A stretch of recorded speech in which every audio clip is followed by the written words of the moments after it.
India में रविवार की सुबह करीब 9:07 पर प्लेन क्रैश का ऐसा भीषण मामला सामने आया जिसे लंबे समय तक भूलना मुश्किल होगा।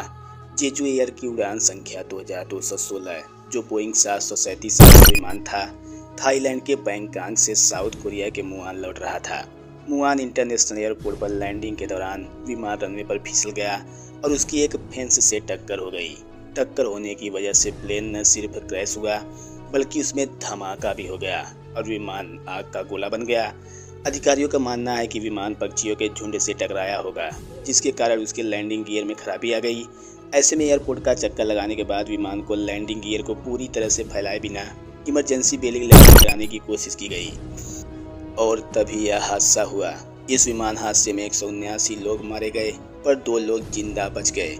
प्लेन क्रैश के समय विमान में 175 यात्री थे और 6 क्रू मेंबर्स। इस विमान हादसे में 179 लोग मारे गए और सिर्फ 2 लोग जिंदा बचे जो क्रू मेंबर्स हैं।